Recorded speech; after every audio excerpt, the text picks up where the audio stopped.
Está no ar a terceira parte do consultório. Obrigada por continuar desse lado de nossa companhia. Fique connosco até bem perto das 4 da tarde. Mas para já, na próxima meia hora, vamos conhecer as causas, o tratamento e os sintomas da psoríase. Isto tudo porque agosto é o mês da consciencialização desta doença da pele. E se tem dúvidas sobre esta questão ou dermatologia de uma forma geral, sobre esta especialidade, vai poder ligar e fazer a sua questão. 225083297 é o número que está disponível e para o qual pode ligar se quiser participar, ou já sabe, pode enviar também a sua questão para o endereço de e-mail consultório@portucanal.pt. Isto tudo na última meia hora do programa. Para já é sobre psoríase que vamos falar. E por isso é a nossa convidada, a doutora Ana Moreira, médica dermatologista, a quem agradeço a presença, Sra. Doutora. Muito obrigada. Obrigada. Um gosto tê-la cá. E começo por lhe perguntar o que é psoríase. A psoríase é uma doença de pele. Mais à frente vamos ver que hoje em dia sabemos que não é exclusivamente da pele, mas podemos dizer que a sua apresentação maioritária é ao nível da pele e é uma doença inflamatória, em que há inflamação da pele. Este processo é imunomediado, isto é, podemos dizer que a psoríase é uma doença autoimune, em que há uma desregulação do sistema imunológico e essa desregulação vai levar a que as células da pele proliferem de uma forma mais rápida, portanto, que nós chamamos um excesso de proliferação. Nós sabemos que todos os dias a nossa pele se renova, mas nos doentes com psoríase há uma aceleração deste processo. E há uma neovascularização dos vasos nestas áreas de psoríase e, portanto, estas alterações, quer histológicas, quer fisiopatológicas, vão originar as tais placas de psoríase, que é a forma mais comum, e, portanto, é de facto uma doença inflamatória, imunomediada, que a sua expressão mais visível é de facto ao nível da pele, mas que muitas vezes também temos componentes não só cutâneos, mas também, por exemplo, a nível articular. É muito frequente haver também psoríase ao nível das articulações, o que nós chamamos de artrite psoriática, e nós sabemos também hoje em dia que estes doentes têm outras comorbilidades de uma forma mais frequente que a população em geral, nomeadamente, por exemplo, o síndrome metabólico, não é? A obesidade, hipertensão, diabetes, sofrem muitas vezes também de alterações psiquiátricas, também decorrentes da própria doença, nomeadamente depressão, ansiedade e também a artrite psoriática. E, portanto, a psoríase, como é uma doença inflamatória, às vezes esta inflamação, sobretudo nos casos moderados a graves, é uma inflamação sistémica e, portanto, vai levar a que estes doentes, por exemplo, tenham mais eventos cardiovasculares, mais infarto, mais, por exemplo, mais AVCs, doença cerebrovascular, precisamente porque há um estado inflamatório ativado nesta patologia. E são conhecidas as causas do seu aparecimento? Sim, efetivamente é uma doença que tem uma predisposição genética, não é? Portanto, não há só um único gene que predispõe ao aparecimento da psoríase, portanto, há um conjunto de genes e é por isso que muitas vezes alguns pacientes têm na família pessoas que também têm psoríase, os pais, os avós, os tios, às vezes é um familiar mais afastado, mas realmente lembram-se que tinha alguma coisa na pele, não é raro os doentes, eu tinha um tio-avô que de facto tinha qualquer coisa na pele, provavelmente já era psoríase, não é? Mas por outro lado, há pessoas que não têm ninguém na família, portanto eles provavelmente têm lá a sua susceptibilidade, têm os seus genes que predispõem, mas não conhecem nenhum familiar. Claro. Mas a parte genética é de facto muito importante para o aparecimento de psoríase. E depois existem muitas outras causas, nomeadamente causas ambientais, fatores externos, por exemplo, após infecções bacterianas, infecções víricas. Nestas pessoas com suscetibilidade aumentada, pode haver o aparecimento da psoríase. Não é raro, por exemplo, termos até crianças que têm a primeira apresentação, o primeiro surto de psoríase após uma amigdalite, uma infecção streptocócica, por exemplo, da orofaringe. E, portanto, esta amigdalite vai despoletar o aparecimento destas lesões ao nível da pele. Outras causas que podemos apontar e que sabemos que são de facto importantes para o aparecimento desta doença é, por exemplo, a toma de determinados medicamentos, determinados fármacos, nomeadamente bloqueadores beta, lítio e outros medicamentos que podem originar o aparecimento desta doença. Temos um outro fator bastante importante, que é o stress, não é? Os doentes com psoríase é muito interessante ver, ir acompanhar estes doentes, porque de facto, muitas vezes, o stress, além de ser um agente que vai despoletar o aparecimento de psoríase, é também digamos, um fator que acompanha estes doentes. Quando há um evento estressante, quer a nível profissional, pessoal, a psoríase agrava. Vemos precisamente, o próprio doente consegue fazer essa relação. Portanto, não é nada isolado, não é? Pode ir agravando ao longo da vida, Exatamente. em determinados episódios, momentos em que pode despoltar, outros em que pode melhorar. Exatamente. Isto porque a psoríase, a maior parte das vezes, tem uma evolução crónica, não é? Portanto, o doente, depois que tem psoríase, a maior parte deles tem uma evolução crónica, vai ter psoríase ao longo... não tem cura. Não tem cura, nunca tem cura. Avançamos já um bocadinho, se calhar, para a parte final, que sim. De facto, é uma doença que não tem cura. Mas temos boas notícias, não é? Temos muitos tratamentos, mas deixemos isso, se calhar, mais para a frente, não é? Sim. Portanto, é uma doença que não tem cura. E, de facto, o stress é um fator que acompanha estes doentes, não é? Portanto, além de despoletar a psoríase, depois a própria doença já causa mais stress nestes doentes. Eles percebem que andam muito estressados porque a doença também não está controlada. E, portanto, tentamos controlar a doença, mas os níveis de stress devem estar também bem controlados para ajudar. E, portanto, basicamente são estas as causas da psoríase. Uma forte predisposição genética, que às vezes o doente nem sabe que tem, outras vezes já tem familiares, lá está. E depois estes fatores ambientais, por exemplo, após uma cirurgia, após situações, eventos da vida mais estressantes, pode haver, de facto, o desplotar desta doença, não é? Com que idade podem aparecer os primeiros sintomas? É assim, nós temos doentes com todas as idades. Há crianças da primeira infância que já apresentam sinais, começam a apresentar sinais de psoríase e, efetivamente, quando as psoríases aparecem nessas idades, por regra, têm um curso um bocadinho mais grave ao longo da vida. E depois temos doentes que, às vezes, só aos 8, tem uma senhora, por exemplo, que só aos 70 começou a ter as suas primeiras manifestações de psoríase, e até eram assim umas manifestações um bocadinho atípicas, fora do normal.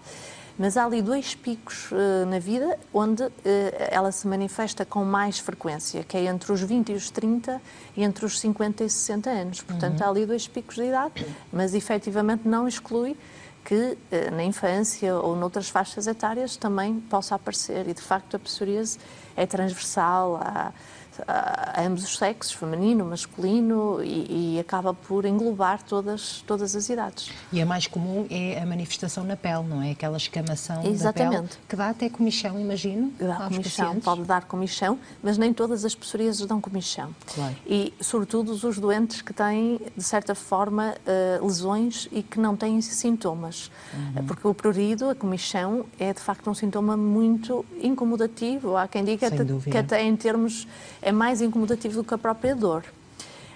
Em termos da psoríase, a mais comum, que nós chamamos de psoríase vulgar, é uma doença em que há aquelas placas, não é? Mais do que descamação, há as tais placas que resultam do que eu expliquei inicialmente, de uma hiperproliferação aumentada das células epidérmicas e de uma neovascularização. Portanto, nós chamamos umas placas, que são umas manchas com algum relevo, vermelhas, portanto eritematosas, e essas placas são muitas vezes cobertas por uma escama prateada. Nós habitualmente vemos uma escama prateada que se vai soltando e portanto é bastante comum esta psoríase vulgar ao nível dos cotovelos, dos joelhos, das nádegas, ali da região sacrococcígea e também no couro cabeludo. Mas depois temos muitas outras formas da psoríase. A psoríase tem uma apresentação muito heterogénea e podemos ter formas, por exemplo, pustulosas, em que temos pústulas como se fosse, quem olha, que não está tão habituado a ver, por exemplo, umas pústulas amarelinhas e até pode achar que é uma infecção, mas não, estas pústulas são absolutamente estéreis, não têm infecção subjacente. Portanto, temos formas pustulosas que, digamos, têm uma apresentação diferente. Muitas delas englobam só as palmas e as plantas, por exemplo. E aqui, além do prurido, que pode estar associado, também podemos pensar que estes doentes têm bastante dor, porque o envolvimento palmoplantar, por exemplo, dificulta imenso a locomoção. O caminhar, nestes doentes que têm estas lesões acantonadas às plantas, muitas vezes com fissuras, abrem fissuras, fissuração, acaba por ser bastante doloroso. Por exemplo, aquela psoríase que falei há pouco, após infecções estreptocóccicas nas crianças, nós chamamos de uma psoríase gotata, muitas vezes aparece em forma de gotas, ou psoríase em gotas mesmo, que são estas placas, mas em tamanho reduzido, pequeninas, dispersas pelo corpo todo.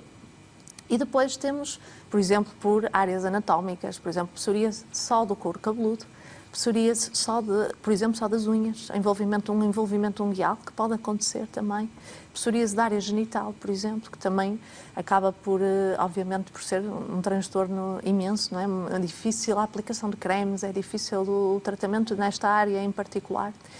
E, portanto, hoje em dia estuda-se um bocadinho se isto é tudo, se isto é tudo a mesma doença, não é?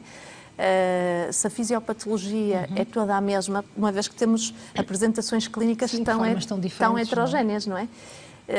Portanto, estuda-se um bocadinho se a etiopatogenia é toda a mesma, se estamos a falar realmente de tudo psoríases, ou se estamos perante doenças diferentes, que até com causas diferentes, e, portanto, mas a mais comum, a mais habitual, é a psoríase vulgar, em placas, com aquelas placas eritematosas, descamativas, vermelhas, e nas localizações mais comuns.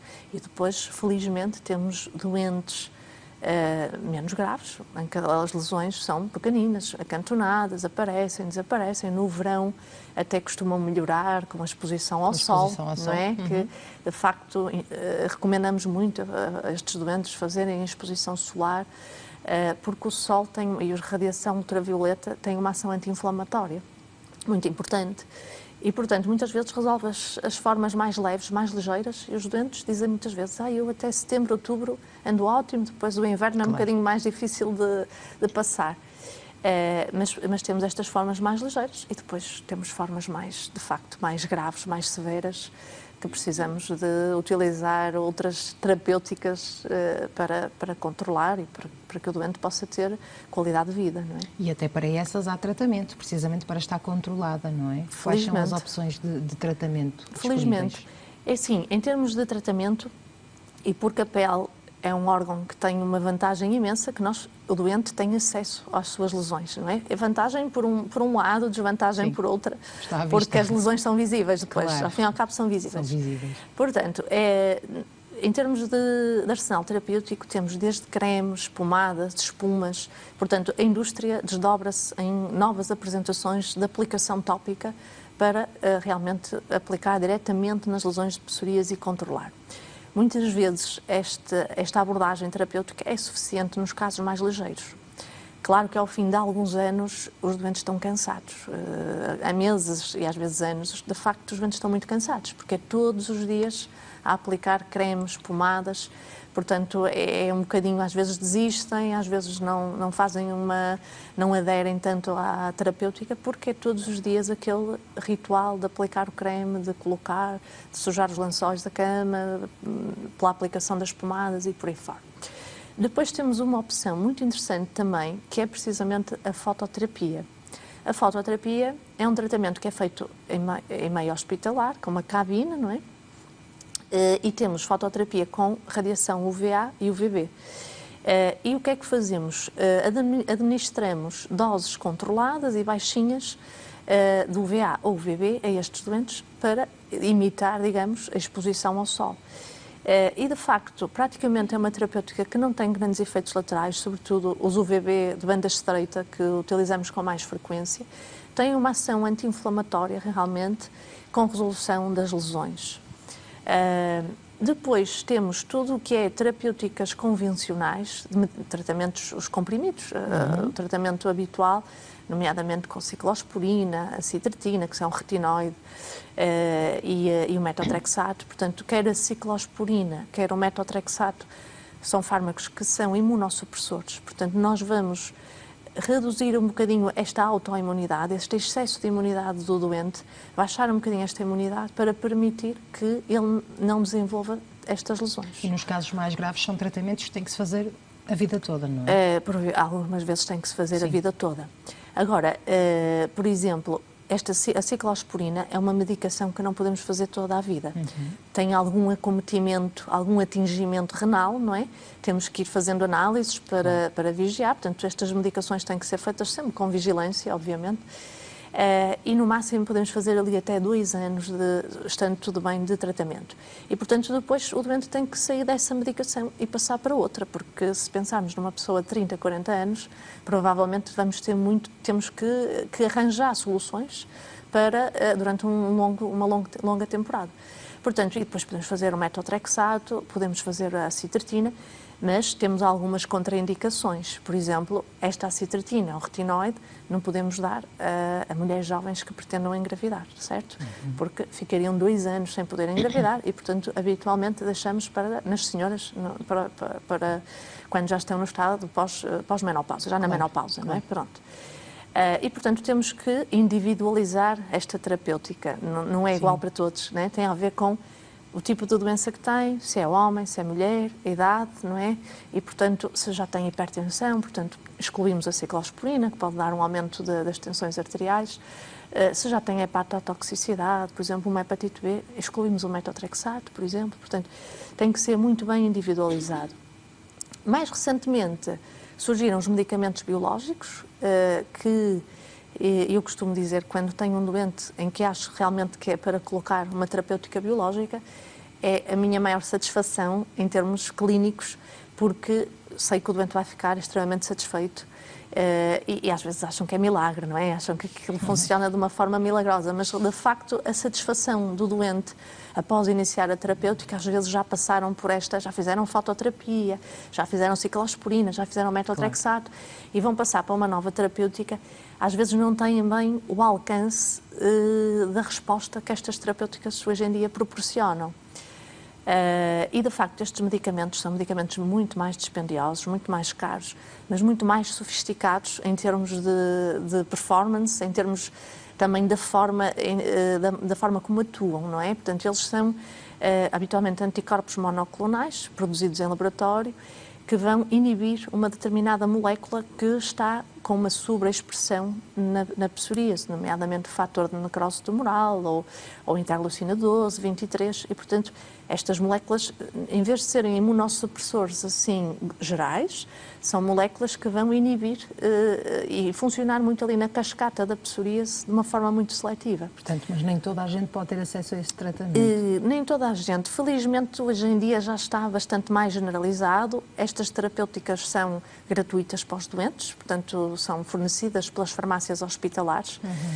Por exemplo, os meus doentes na Alur Clinique, que têm psoríase, podem, por exemplo, ir buscar as terapêuticas a nível de farmácia hospitalar e também fazerem estes tratamentos. E a nível hospitalar, os próprios hospitais fornecem estas medicações aos doentes. Efetivamente, a escolha tem que ser criteriosa, porque são medicamentos bastante dispendiosos e, portanto, está limitada aos doentes com psoríase moderada a grave, psoríase, digamos, grave, que realmente tenham acesso a estas terapêuticas. Possam beneficiar, exatamente. Acima de tudo, Sra. Doutora, esta doença não é contagiosa. Exatamente. Não é? E ainda há um bocadinho esse estigma associado, principalmente quando ela se manifesta na pele e está visível às pessoas, não é? Exatamente. A doença não é de todo contagiosa. Agora, os doentes com psoríase relatam de facto que ao longo da sua vida sofrem sempre ou têm sempre a sensação de que num ponto ou noutro foram prejudicados pela sua doença de pele, não é? Ou a nível profissional, ou mesmo a nível pessoal. Mas de facto não é uma doença de todo contagiosa. Podemos tocar, nestas lesões, que não é uma doença de todo contagiosa. Mas é uma doença com um impacto grande na qualidade de vida do doente e da própria família também, que há pessoas de facto que lá está, ficam, por exemplo, com uma depressão secundária à sua psoríase porque não conseguem lidar com a situação e, portanto, acaba às vezes por interferir muito com a autoestima, não é? E de facto, com a qualidade de vida destes doentes, não é? E depois o contacto com certos materiais no dia-a-dia, pergunto-lhe se também tem que ser muito limitado. O simples facto de, por exemplo, usar o desinfetante agora, neste contexto pandémico, o sabão para lavar as mãos, se calhar não pode ser qualquer um também, ir a uma casa de banho pública e utilizar aquele sabão, numa forma de doença mais grave, também tem que ser limitada e cada pessoa também deve conhecer o seu corpo para saber como é que reage, não é? Claro. É assim, estes doentes são sabedores afaste de quase tudo o que é géis de banho, cremes hidratantes, porque muitas vezes eles já passaram por muitos e já consultaram vários dermatologistas que aconselham, olha, em vez deste vamos experimentar, porque de facto alguns doentes funcionam melhor com determinados cremes e outros com outros. Pode não resultar também. Pode não resultar. Neste contexto pandémico e esta utilização que tivemos no último ano e meio excessiva da utilização do álcool gel e das lavagens frequentes, digamos, acaba por causar lesões nas mãos. Tenho visto vários doentes com lesões nas mãos sem qualquer psoríase, mas o facto de lavarem tantas vezes acaba por criar ali um eczema irritativo. A própria pele não aguenta tanto álcool gel, tanto gel de lavagem, tanta água, não é? A própria água. Portanto, num doente com psoríase que tenha, por exemplo, lesões nas mãos, claro que este excesso de lavagem e esta fase que estamos a passar vai acabar por agravar as suas lesões, efetivamente, não é? Mas, de uma maneira geral, por exemplo, podem usar os sabonetes de lavagem, os géis de lavagem habituais. Não há, agora, neste caso, neste contexto em particular, realmente a frequência que neste momento nos habituamos a lavar as mãos e a desinfetar, num doente que tenha lesões, por exemplo, palmares, acaba por ser complicado para conseguirem gerir esta questão. É um diagnóstico fácil de fazer? A maior parte das vezes, sim. É um diagnóstico fácil de fazer, porque quando está na sua apresentação mais típica, as tais placas, muitas vezes, a maior parte das vezes, o diagnóstico é realmente clínico. Não precisamos de fazer biópsia, nem qualquer tipo de estudo adicional para fazermos o diagnóstico de psoríase. Agora, naquelas formas um bocadinho diferentes, não é? Por exemplo, tenho uma menina jovem com à volta de 30 anos que tem uma daquelas formas de psoríase pustulosa e da primeira vez que a vi não me parecia ser uma psoríase pustulosa. E marquei biópsia e na altura da biópsia já me pareceu ser uma psoríase no espectro da psoríase. Portanto, evoluiu durante esse período? Aquilo evolui, exatamente, às vezes evolui, mas nem sempre é típico, mas a maior parte das vezes realmente a pessoa olha, mesmo uma pessoa que não seja ligada à saúde, mas que saiba o que é uma psoríase. Na praia vemos pessoas com psoríase, olhamos e fazemos o diagnóstico com alguma facilidade. Agora, as formas mais atípicas, às vezes necessitam de uma biópsia de pele para nos ajudar a fazer o diagnóstico. Para quem está lá em casa a ver-nos, doutora, e pode ter alguns sinais e não perceber bem se é ou não psoríase, acima de tudo deve procurar ajuda médica, claro que sim, marcar uma consulta com um médico de família ou um médico dermatologista para perceber. Mas há alguns sinais que podemos estar mais atentos e que começam a surgir, como disse muito bem, muito cedo, não é? Pois, da maior parte das vezes, a psoríase apresenta-se com estas placas, começa a aparecer nestas localizações típicas. E começa por a pele parecer muito seca no início? Pode começar, assim, ficar muito seca realmente, com aquela que nós chamamos uma hiperkeratose, não é? Espessa, não é? Sim, também sim. espessa. Mas, às vezes, com alguma rapidez, começa logo a aparecer a manchinha vermelha, não é? A mancha vermelha, a escama, e, portanto, de facto, não é muito difícil a próprio doente pensar, realmente isto passa-se aqui alguma coisa mais, não é? E, portanto, fazer muitas vezes o diagnóstico e, de facto, falar com o seu médico de família para confirmar, ou então com o dermatologista para confirmar o diagnóstico e ter a melhor orientação possível, não é? Porque, de facto, quanto mais cedo tratarmos e controlarmos a doença, mais estável ela estará seguramente ao longo do seu curso. Afeta 2% da população mundial e no nosso país, em Portugal, existem 250 mil pessoas com esta doença. Exatamente. É um número significativo. É um número significativo. É uma doença que, para a dermatologia, é, digamos, um pilar da nossa especialidade. Há uma média de 2% de percentagem a nível mundial. Qualquer das formas, sabemos que há aqui uma variação de país para país, e nomeadamente em relação ao Equador. Os países mais próximos do Equador têm, por exemplo, frequências mais baixas, enquanto que os países mais afastados, nomeadamente os países nórdicos, Canadá... Isso pode dever-se à exposição solar, por exemplo? Por exemplo, exatamente. Uma das causas poderá ser que nesses países mais próximos do Equador há mais calor, há mais exposição solar, mais radiação, as pessoas também andam mais desnudadas, não é? E, portanto, o próprio sol pode ajudar a resolver essas lesões. Por outro lado, também, se pensarmos que os países mais afastados, de certa forma, são países mais desenvolvidos, até economicamente mais desenvolvidos, e em que tem este estilo de vida ocidental, um estilo de vida em que estamos mais tempo fechados, com mais stress, também poderá ser um fator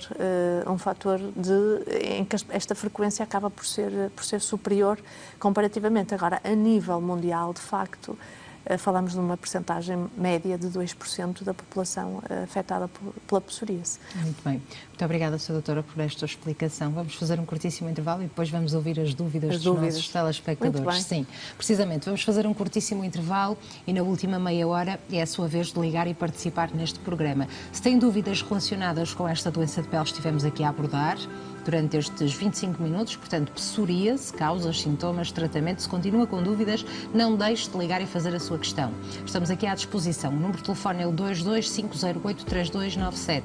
Se não é psoríase a sua dúvida, se é o assunto de dermatologia, a especialidade, pode também ligar. Portanto, o número, vou reforçar, é o 225083297.